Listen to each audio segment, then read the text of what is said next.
मक्का, रात का वक्त और खाना काबा के साए में एक ऐसा फैसला होने वाला था जो पूरी दुनिया का निजाम बदल देने वाला था। We march today for our freedom. We will not be silenced. We demand justice now. किसी को खबर नहीं थी कि एक सादा सा इंसान चंद लम्हों बाद तारीख का सबसे बड़ा नाम बनने वाला है। मक्का की गलियां हमेशा की तरह मसरूफ थीं, लेकिन इस दिन फिजा में एक अजीब सी बेचैनी थी। लोग अपने कामों में लगे हुए थे, मगर दिलों में सुकून नहीं था।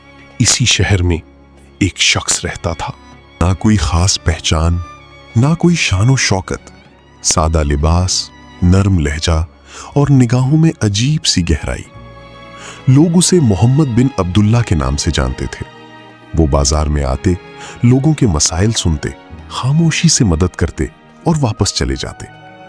किसी को अंदाजा नहीं था कि वो एक आम इंसान नहीं, बल्कि एक ऐसी हकीकत है जिसका जिक्र सदियों पहले किया जा चुका था। दुनिया उस वक्त अपने बदतरीन दौर से गुजर रही थी। जुल्म आम हो चुका था, सच बोलना खतरा बन गया था।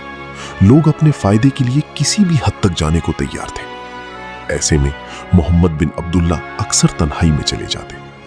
वो रातों को जागते, दुआ करते और दुनिया के हालात पर गौर करते। उनके दिल में एक बोझ था, जैसे वो किसी बहुत बड़ी जिम्मेदारी से वाकिफ हो, लेकिन अभी वक्त ना आया हो। एक रात सब कुछ बदल गया। वो काबा के करीब मौजूद थे जब चंद नेक लोग बेचैनी के साथ उन्हें ढूंढते हुए आए। उनके चेहरों पर एक अजीब सा यकीन था। हमने आपको पहचान लिया है। मोहम्मद बिन अब्दुल्ला ने फौरन इनकार किया। तुम गलती कर रहे हो, मैं वो नहीं हूं जिसे तुम तलाश कर रहे हो। लेकिन वो लोग पीछे हटने वाले नहीं थे। उन्होंने कहा, निशानियां सब पूरी हो चुकी हैं, वक्त आ चुका है। मोहम्मद बिन अब्दुल्ला खामोश हो गए। फिजा में एक अजीब सा सुकूत फैल गया। आखिरकार उन्हें काबा के पास ले जाया गया। वहां कुछ और लोग जमा हो चुके थे।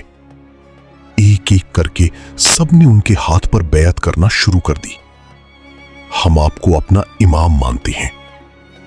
ये लम्हा तारीख का रुख बदलने वाला था। मोहम्मद बिन अब्दुल्ला, जो अब इमामी मेहदी के तौर पर पहचाने जा रहे थे, उनके चेहरे पर कोई गुरूर नहीं था, सिर्फ जिम्मेदारी का एहसास था। उन्होंने आहिस्ता से कहा, अगर तुम सच के साथ खड़े रह सकते हो तो आओ, वरना अभी वापस चले जाओ। ये कोई आम दावत नहीं थी, ये एक इम्तिहान था। खबर फैलते ही दुनिया में हलचल मच गई। जालिम हुक्मरानों ने इसे अपने लिए खतरा समझा। ये शख्स हमारे निजाम को खत्म कर देगा। फौरन एक बड़ी फौज तैयार की गई और मक्का की तरफ रवाना कर दी गई। लेकिन रास्ते में एक ऐसा वाकया हुआ जिसने सबको हैरान कर दिया। जमीन अचानक फट गई और पूरी फौज को अपने अंदर निगल गई। ये खबर की तरह फैली। अब कोई शक बाकी नहीं रहा था। लोग जौक दर जौक इमाम मेहदी के पास आने लगे। हर तरफ एक नई उम्मीद पैदा हो रही थी। इमाम मेहदी ने अपने साथियों को जमा किया। उनकी आवाज नरम थी, लेकिन अल्फाज में ताकत थी। ये रास्ता आसान नहीं होगा। तुम्हें सच के लिए खड़ा होना होगा, चाहे पूरी दुनिया तुम्हारे खिलाफ हो जाए।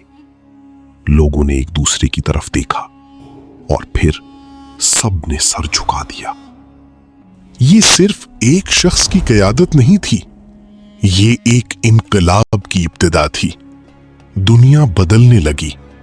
जहां जुल्म था वहां इंसाफ आने लगा। जहां खौफ था वहां उम्मीद पैदा होने लगी। लेकिन दुश्मन भी खामोश नहीं बैठे थे। हर तरफ साजिशें हो रही थीं। इमाम मेहदी हर कदम बहुत सोच समझ कर उठाते। वो सिर्फ एक लीडर नहीं थे, बल्कि एक रहनुमा थे जो लोगों के दिलों को बदल रहे थे। एक रात वो तन्हा आसमान की तरफ देख रहे थे। उनकी आंखों में सुकून था, लेकिन साथ ही एक गहरी संजीदगी भी, जो खामोशी से आया और सच के साथ खड़ा हो गया। जैसे वो जानते हों कि असल इम्तिहान अभी बाकी है। انہوں نے آہستہ سے کہا، یا اللہ ہمیں سچ پر قائم رکھنا۔ ہوا ہلکی سی چلی، جیسے دعا قبول ہو گئی ہو۔ دنیا ایک نئے دور میں داخل ہو رہی تھی۔